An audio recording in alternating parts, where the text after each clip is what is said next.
El 18 de marzo de 1867, en las tierras desoladas de la Patagonia Argentina, un hombre se convirtió en leyenda al cometer el acto más audaz de toda la guerra civil. Mientras el general Julián Rendón dormía confiado en su carpa de campaña, rodeado por más de 300 soldados federales, nadie imaginaba que esa noche sería la última de su vida. Un solo hombre, armado únicamente con un cuchillo y una sed insaciable de venganza, se infiltró en el campamento más protegido del sur argentino. Lo que sucedió después cambiaría el curso de la historia patagónica para siempre. En menos de 48 horas, 12 fortines federales caerían como fichas de dominó, sus banderas arrancadas y quemadas, sus guarniciones masacradas sin piedad. Las autoridades de Buenos Aires quedaron paralizadas, incapaces de comprender cómo un rebelde solitario había logrado lo que ejércitos enteros no pudieron conseguir en años de batalla. Pero este hombre no era un soldado común, era Felipe, el caudillo riojano que había jurado venganza después de ver cómo los federales ejecutaban a su hermano menor frente a sus ojos. Esa promesa de sangre lo transformó en un fantasma imparable que aterrorizaba las pampas, un espectro de muerte que aparecía donde menos se le esperaba y desaparecía sin dejar rastro. La ejecución del general Rendón no fue un acto de guerra convencional, fue una declaración brutal. Nadie estaba a salvo, ni siquiera los más poderosos. Cuando los soldados descubrieron el cuerpo mutilado de su comandante al amanecer, el pánico se extendió como pólvora por toda la región. El mito de Felipe Varela había nacido esa noche sangrienta. Esta es la historia real del hombre que desafió a un imperio, que con sus propias manos cambió el destino de la Patagonia. Una historia de venganza, honor y violencia desatada que te dejará sin aliento hasta la última palabra. Antes de sumergirte en esta historia de sangre y honor, que sacudió los cimientos de la Argentina del siglo XIX, necesito pedirte algo importante. Si este relato te atrapa, si sientes la adrenalina correr por tus venas con cada palabra, déjame saberlo. Presiona ese botón de suscripción ahora mismo, porque aquí encontrarás las historias más impactantes que la historia latinoamericana tiene para ofrecer. Dale like si quieres más contenido así. Y por favor, escribe en los comentarios desde qué ciudad o país nos estás viendo. Es fascinante saber que estas historias cruzan fronteras y nos conectan a todos. Felipe Varela no nació como el guerrero implacable que aterrorizó la Patagonia. Nació en 1821 en La Rioja, Argentina, en una familia humilde de gauchos y pequeños comerciantes. Su infancia transcurrió entre los cerros áridos del noroeste argentino, aprendiendo a montar antes de caminar y a disparar antes de escribir su nombre. La vida en las provincias del interior era dura, marcada por la pobreza y las constantes luchas entre unitarios y federales que desangraban al país. Desde joven, Varela mostró una habilidad natural para el liderazgo. Con apenas 18 años, ya comandaba pequeños grupos de gauchos en escaramuzas locales, pero lo que realmente lo distinguía no era su destreza con las armas, sino su capacidad para inspirar lealtad absoluta. Sus hombres lo seguían ciegamente, dispuestos a morir por él sin cuestionamiento alguno. La política argentina de mediados del siglo XIX era un polvorín a punto de estallar. El país estaba dividido entre dos facciones irreconciliables, en los unitarios de Buenos Aires, que buscaban centralizar el poder,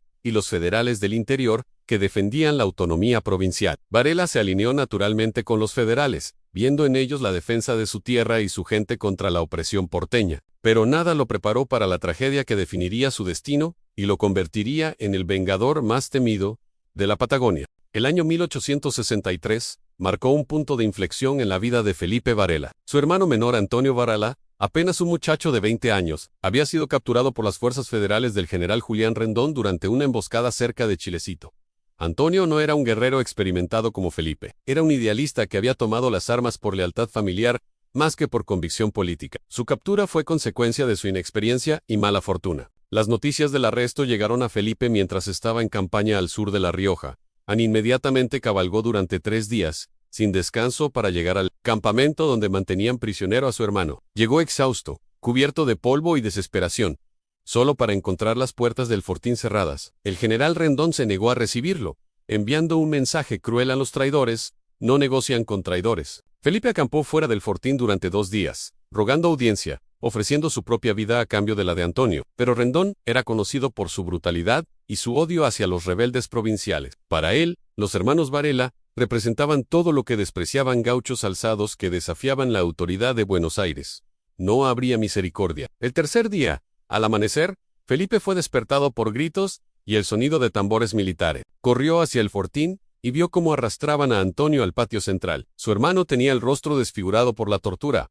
Apenas podía mantenerse en pie. Los soldados lo ataron a un poste, mientras el general Rendón leía los cargos en traición, sedición, Conspiración contra el Estado. Felipe intentó romper el cerco de soldados que lo contenían, gritando el nombre de su hermano con desesperación. Antonio levantó la mirada por última vez y encontró los ojos de Felipe. En ese instante silencioso, intercambiaron todo lo que necesitaban decir. Antonio sonrió levemente. Una sonrisa de resignación y perdón, antes de que el pelotón de fusilamiento alineara sus rifles. La descarga resonó como un trueno en las montañas. Felipe vio como el cuerpo de su hermano se desplomaba contra las cuerdas, como la sangre manchaba el polvo del patio. Algo se rompió en su interior en ese momento, algo que nunca volvería a ser reparado. El hombre que había sido Felipe Varela murió junto con Antonio ese día.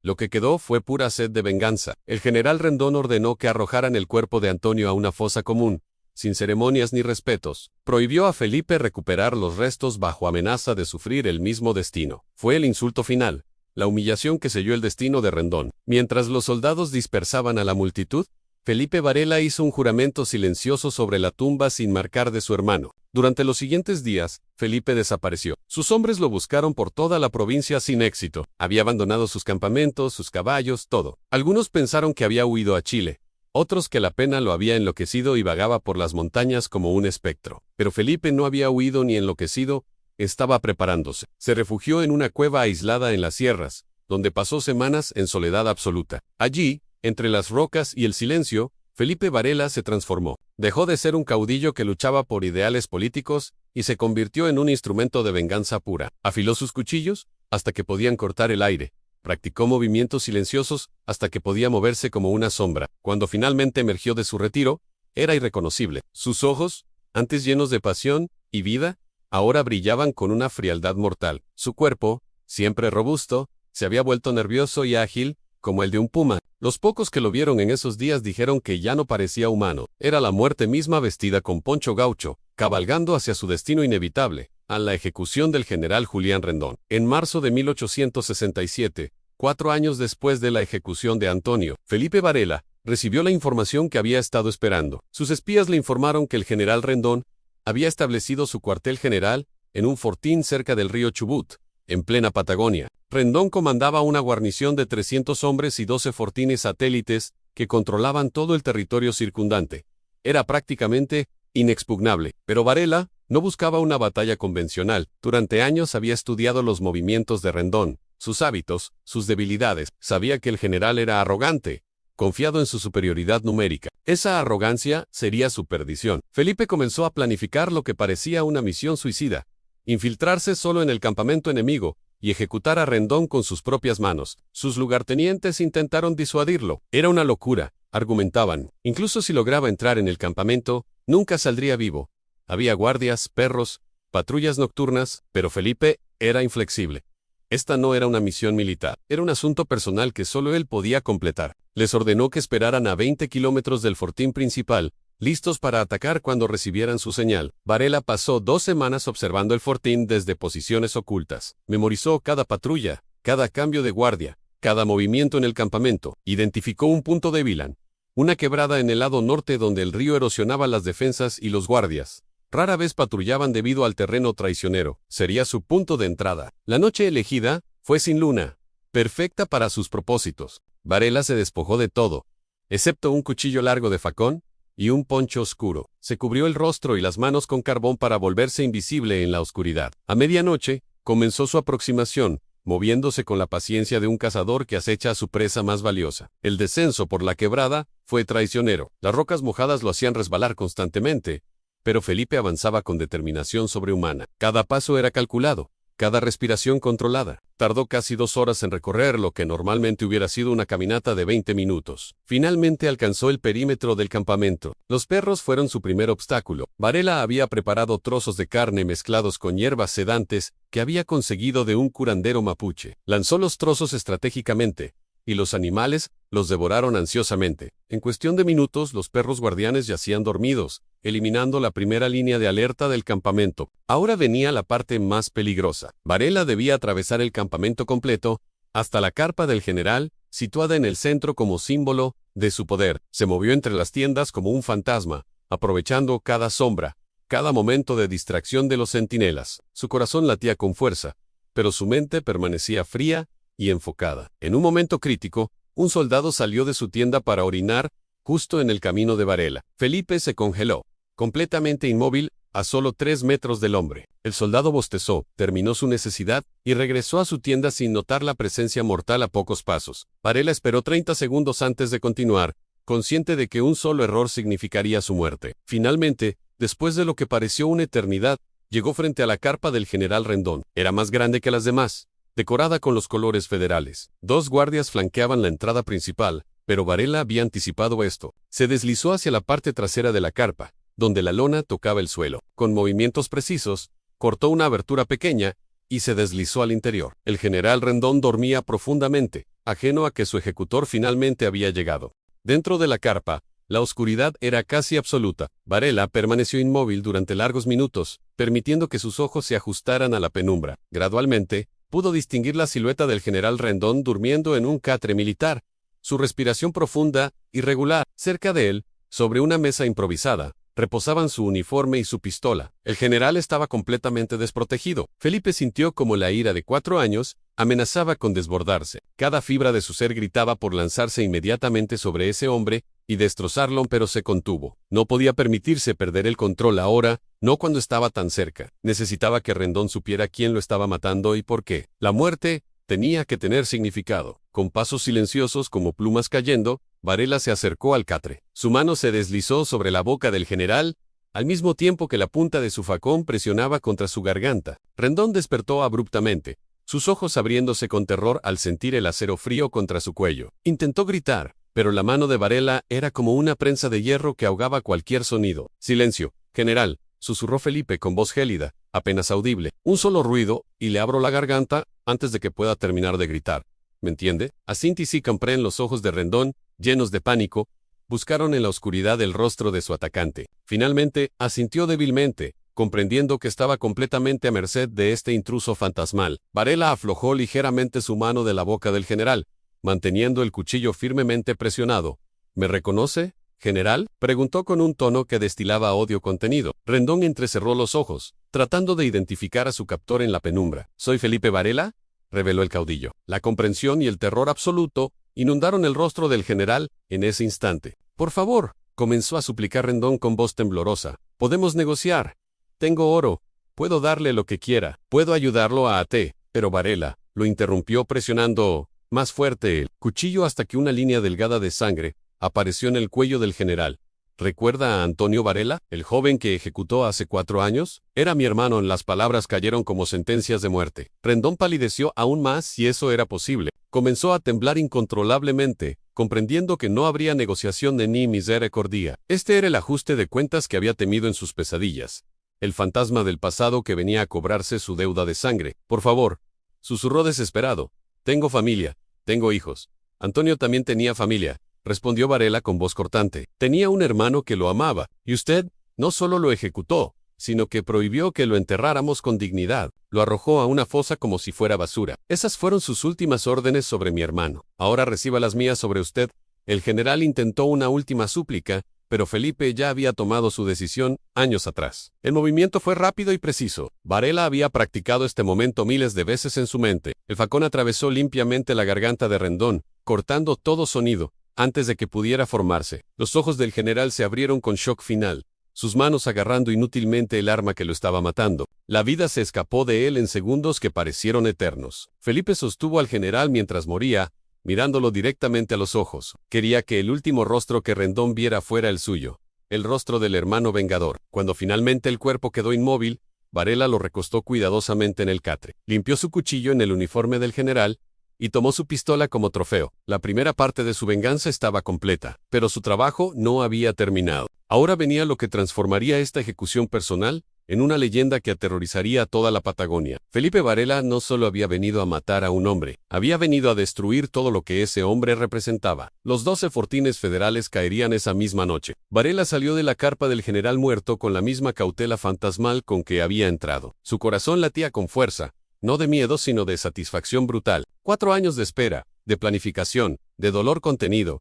Finalmente habían encontrado su resolución, pero no podía permitirse saborear este momento todavía. La parte más peligrosa de su plan estaba por comenzar. Se dirigió hacia el depósito de pólvora del fortín, ubicado en el extremo este del campamento. Esta era la razón por la que había memorizado cada detalle del lugar durante sus semanas de vigilancia. Necesitaba crear un caos tan devastador que sus hombres, esperando en las colinas cercanas, pudieran atacar con ventaja total. El depósito estaba vigilado por 2 centinelas somnolientos. Varela se acercó por detrás del primer guardia con la silenciosidad de una serpiente. En un movimiento fluido, cubrió su boca y hundió el cuchillo entre sus costillas, directamente al corazón. El hombre murió sin emitir sonido, desplomándose en los brazos de Felipe. El segundo guardia, a pocos metros, bostezaba mirando hacia las estrellas, completamente ajeno a la muerte de su compañero. El segundo centinela fue más complicado. Estaba posicionado de manera que Felipe no podía acercarse sin ser visto. Varela tomó una piedra del suelo y la lanzó hacia un lado,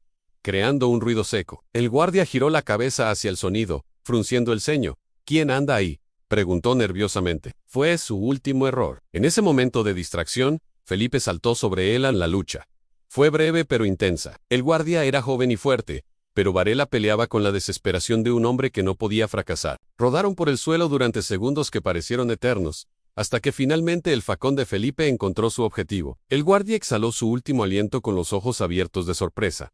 Ahora nada impedía el acceso al depósito. Felipe forzó la puerta del almacén de pólvora y encontró exactamente lo que esperaban: barriles apilados hasta el techo, suficiente explosivo para destruir todo el fortín. Trabajó rápidamente, colocando barriles estratégicamente y preparando una mecha larga que le daría tiempo suficiente para escapar. Sus manos, manchadas de sangre, trabajaban con precisión mecánica perfeccionada por años de experiencia en sabotajes. Encendió la mecha con un pedernal y observó cómo la chispa comenzaba su viaje mortal hacia los barriles. Tenía aproximadamente 5 minutos antes de la explosión. Sin perder un segundo, corrió hacia el perímetro del campamento, siguiendo la ruta de escape que había planificado meticulosamente. Detrás de él, la mecha ardía silenciosa en la oscuridad, como una serpiente de fuego. La explosión, cuando finalmente ocurrió, fue apocalíptica. El cielo nocturno se iluminó con un destello cegador, seguido de un rugido ensordecedor que sacudió la tierra. El depósito de pólvora voló en 1000 pedazos, enviando escombros ardientes en todas direcciones. Carpas se incendiaron instantáneamente.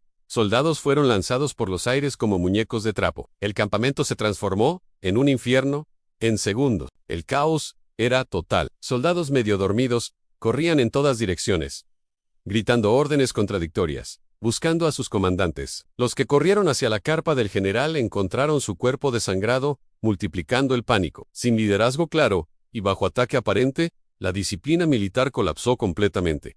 Era exactamente lo que Varela había planeado. Desde su posición en las colinas, los hombres de Varela vieron la señal a la explosión masiva que iluminaba el valle como un segundo amanecer. Instantáneamente, más de 200 jinetes cargaron colina abajo, gritando como demonios, disparando sus armas al aire. La guarnición federal, ya desorganizada y aterrorizada, no ofreció resistencia coherente. El fortín principal cayó en menos de una hora. Era solo el principio de la noche más sangrienta en la historia de la Patagonia. 11 fortines más esperaban su destino, con el fortín principal en llamas a sus espaldas y el cadáver del general Rendón como trofeo moral. Felipe Varela reunió a sus hombres en las afueras del campamento destruido. La adrenalina de la victoria corría por sus venas, pero Felipe sabía que no podían detenerse. Los otros 11 fortins recibirían noticias del ataque en cuestión de horas. Necesitaban actuar rápido, golpear antes de que el enemigo pudiera organizarse. Esta noche escribiremos nuestra leyenda, les gritó a sus guerreros, su voz resonando sobre el crepitar de las llamas. Los federales pensaban que éramos fantasmas en las montañas. Les mostraremos que somos el mismísimo infierno desatado. Antes del amanecer, no quedará un solo fortín federal en pie. ¿Están conmigo? ¿Están conmigo? El rugido de aprobación de sus hombres sacudió el aire nocturno. Varela dividió sus fuerzas en 3 columnas móviles. Cada una tenía objetivos específicos: a los fortines más pequeños, primero, luego los medianos, dejando los más fortificados para el final cuando ya tuvieran el impulso de las victorias previas. Era una estrategia arriesgada que dependía de la velocidad y el factor sorpresa absoluto. No habría tiempo para descansar o reagruparse entre ataques. El fortín San Jorge fue el primero en caer. Situado a solo 10 kilómetros del fortín principal, su guarnición de 40 hombres apenas tuvo tiempo de reaccionar. Los centinelas vieron una polvareda acercándose en la oscuridad y sonó la alarma, pero fue demasiado tarde. Los jinetes de Varela rompieron las puertas a galope, entrando como un tornado de muerte. La resistencia duró apenas 15 minutos. El comandante del fortín San Jorge, capitán Morales, intentó negociar una rendición honorable. Varela se acercó a él, aún cubierto de sangre y hollín de la noche, El general Rendón está muerto, le informó fríamente. Su ejército se desintegra. Tiene dos opciones, en rendirse ahora o morir como L. Morales.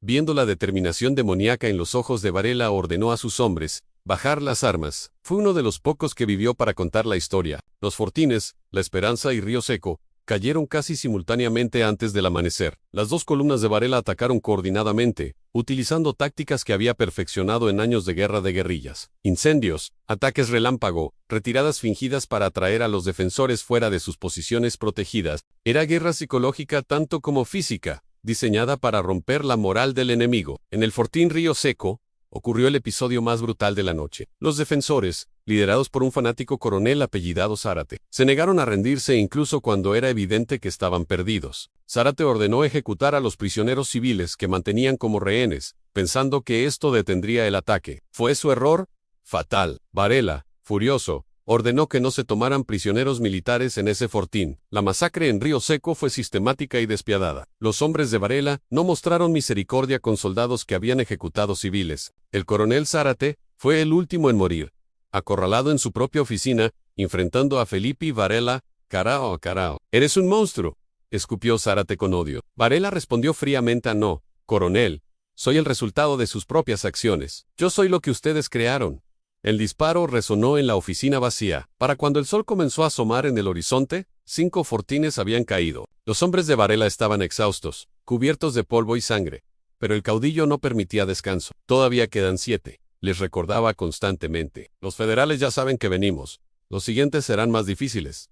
¿Siguen conmigo? Y cada vez, a pesar del cansancio, sus guerreros respondían con determinación renovada. Los fortins, Piedra del Águila, Valle Hermoso y Paso de los Indios, cayeron durante las horas de la mañana. Para entonces, el terror había precedido a Varela. Las guarniciones estaban aterrorizadas, sabiendo que enfrentaban al hombre que había ejecutado al general Rendón y destruido 8 fortines en menos de 12 horas. Algunos comandantes simplemente abandonaron sus puestos, huyendo hacia Buenos Aires, con historias de un demonio patagónico imparable que no conocía la misericordia ni el cansancio. Al caer la tarde del 19 de marzo, solo quedaba un fortín federal en Piayam, el Fortín Patagones, el más grande y mejor defendido de todos. Situado en una posición estratégica sobre un acantilado con vista al Río Negro, era considerado inexpugnable. Su comandante, Mayor Sebastián Gutiérrez, era un veterano de incontables batallas, un estratega respetado incluso por sus enemigos. Había recibido noticias de la caída de los otros fortins y se había preparado concienzudamente. Gutiérrez había duplicado las guardias, minado los accesos, posicionado francotiradores en los puntos elevados, tenía 120 soldados bien entrenados y suficientes provisiones para resistir un asedio de semanas.